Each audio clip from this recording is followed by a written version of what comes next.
ఇచ్చిన ప్రధానోపాధ్యాయులు గారికి, నా తోటి ఉపాధ్యాయులకు, మై డియర్ చిల్డ్రన్, మీ అందరికీ ఒకటి తెలుసా? మీరు బాల్యంలో ఉన్నారని. అసలు బాల్యం అంటే ఏంటి? పురిటి బిడ్డ నుండి యుక్త వరకు సాగే పైననే బాల్యం. బాల్యంలో మరువలేని జ్ఞాపకాలు ఎన్నో మరెన్నో. అమ్మ ఒడిలో అమ్మమ్మ చీరతో పాడిన జోల లాలి ఊయల పాట, అమ్మ చేతి కమ్మని ముద్ద, నాన్న చేతి ఆసరాగా వేసిన కప్పటలుగులు, అమ్మమ్మ నాన్నమ్మ తాతల బోసి నవ్వులతో ఆడిన ఆటలతో సాగిన నీ ప్రయాణం, 4 సంవత్సరాలు వచ్చే వరకు ఆడిన ఆటలు, చెప్పిన ఊసులు, తీయనైన జ్ఞాపకాలను పాఠశాల అనే నిజ సమాజంలో కూడా ఆ ఆనందం కొనసాగాలని బరిలోనికి తెచ్చి వదిలారు తల్లిదండ్రులు.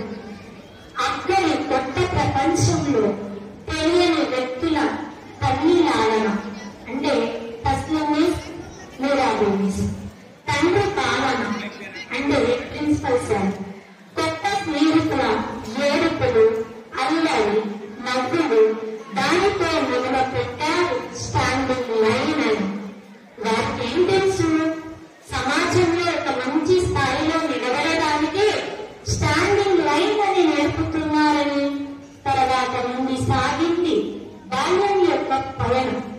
అమ్మ దగ్గర మారం, టీచర్ దగ్గర ఊసులు, తరగతిలో మొదట రాగాలని అమ్మ చెప్పిన మాటలు, బడికి వచ్చే సమయంలో నాన్నకు చెప్పే ఊసులు, నాన్న కొనిపించిన పప్పలు, చీటీ చింతాలోని దొంగల ఆటలు, అందరి మనసును ఆకట్టుకొని కనిపించి ప్రతి టీచర్ పలకరింపులు, నెమ్మల్ల పరుగులు తీస్తూ ఇంటికి వెళ్ళిన తర్వాత వెన్నెల వెలుగులలో ఆడిన నేల పంట ఆటలు, దొంగ పోలీస్ ఆటలు, తొక్కుడు బిళ్ళ ఆటలు, బొమ్మ ప్రాణం ఆటలు, బొచ్చాలాటలు, 7 పైపుల ఆటలు, గోలు ఆటలు, అమ్మ నిద్ర పోయిన తర్వాత అమ్మకు వినిపించకుండా ఆడిన మట్టి బొమ్మల ఆటలు, టీచర్కు తెలియకుండా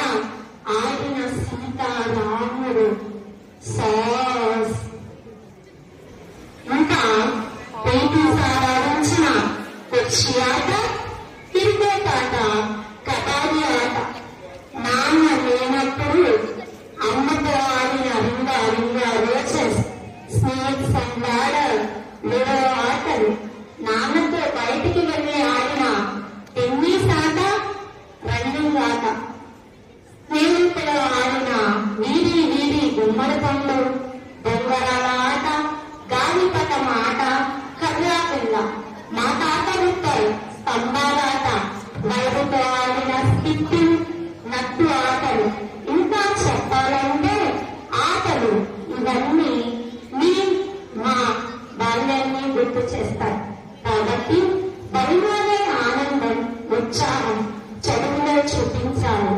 ఆ అమ్మాని మొదలుకొని విదేశాలలో ఉండే కోహినూరు వర్షం వరకు ఖగోళ విషయాలతో మిళితం చేస్తూ లెక్కలను లెక్కించుకుంటూ దేవుడు సృష్టించిన మానవ శరీరాన్ని బేచారం వేసుకుంటూ అమ్మ భాషతో తన భాషను నేర్చుకుంటూ చీమల జాలలను పట్టే జాలరులాగా, చల్లని కబురు చెప్పే జాబులాగా, ఈ విశ్వాన్నే చలచల సాగే పడవల్లాగా, చిట్టపట చినుకులతో ఆడే చిచ్చర పొరుగుల్లాగా, ఈ విశ్వాన్నే చుట్టుకొచ్చే భవిష్యత్తు శాస్త్రవేత్తల్లాగా, వైద్యుల్లాగా, లాయర్లాగా, ప్రపంచ మేధావుల్లాగా ఉన్న మీరు భావి భారత పౌరులాగా ఎదగాలని, దినదినం అభివృద్ధి బాధ్యత దగ్గరవ్వాలని, పిల్లలు మీరు మంచి స్థాయిలోకి వచ్చాక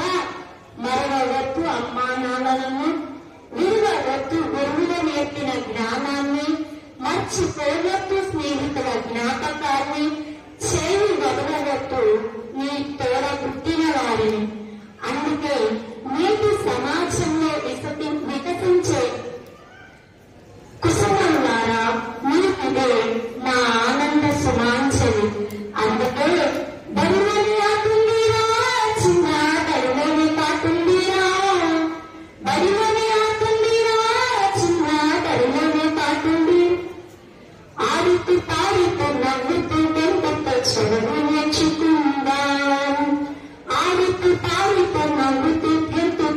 గొడవలు